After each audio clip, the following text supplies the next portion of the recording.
Hello there, and welcome to the weekly outlook.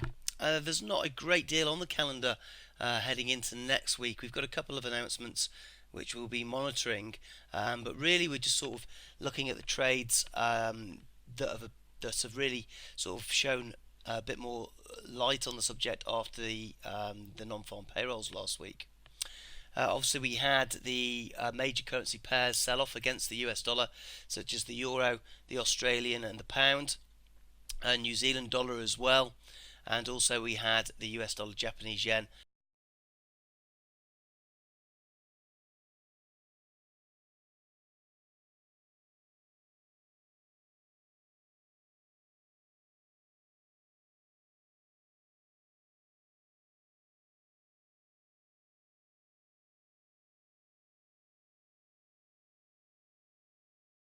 Pullback, but then we have got CPI from China at 130, which is expected to be slightly softer, which could cause the Aussie just to sell off a little bit further. Now we have got an initial target on this of 7,000, which hasn't quite been reached just yet. So we could wait to see if we get a pullback to this previous area of support around about 766, and then sell into any rejection from that area down to 7,000, and then look for a bigger target of 6.8 over the coming weeks. Um, the CPI in China could be an instigation of that. Uh, New Zealand dollar is looking quite interesting. We got the RBNZ Financial Stability Report, and Governor Wheeler speaks on Tuesday. Now, Governor Wheeler has been fairly dovish when it comes to the New Zealand dollar and the outlook, although they did hold rates, although they did keep rates on hold in the last meeting. New Zealand dollar, US dollar did have a poor dairy price index come in as well last week, which caused a bit more of a sell-off. We are targeting. We've got 6.5 as our initial target, which has just been touched on the sell-off there in the New Zealand US dollar. We are now looking to target 60 cents to the dollar, which is obviously way down here. As a new price, original analysis from quite some time ago.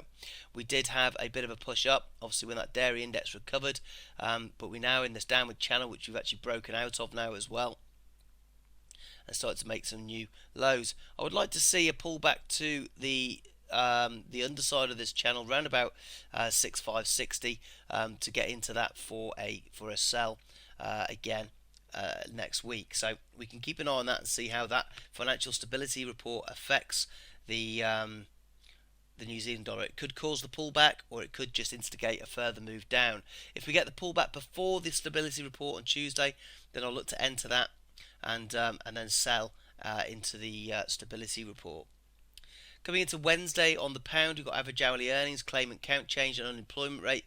These figures are expected to be better for the UK. And now one of the currency pairs that I'm looking at is a cross currency, well, both cross currencies, the pound New Zealand and the pound Australian. Now the pound New Zealand, I'm looking to rally back up after the big sell-off from the poor CPI outlook coming from the pound last week. You can see it rejected this S1 level. It has made a bit of a rejection up here as well.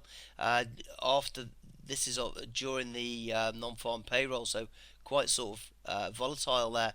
But you can see here at the moment now it's just holding above support where it broke out of this double bottom pattern on this level. So looking really for an immediate buy on this next week when the market opens. Hopefully we can get if we can get a little bit of more of a pull down. I prefer to take this from 2-3, but we'll see how that goes next week. But looking for some good data, and a little bit of hawkish comments from Governor Carney as well on Wednesday would instigate a bit more of a rally. Looking at the pound still, we've got the pound Japanese yen as well, which also pulled back quite a bit.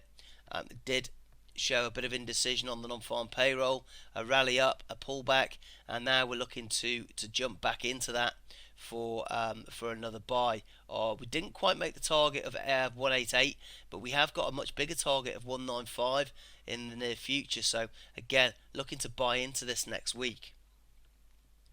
Employment change on Thursday on the Aussie dollar and employment rate. Again, these figures, the employment rate isn't expected to change, but unemployment change is expected to get slightly better on the Australian dollar. So hopefully by Thursday we would have reached our target of 7,000 and either be locked into the trade.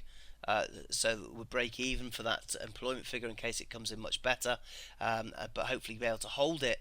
And if the employment figure doesn't improve, we'll see further downside in the Aussie dollar, US dollar.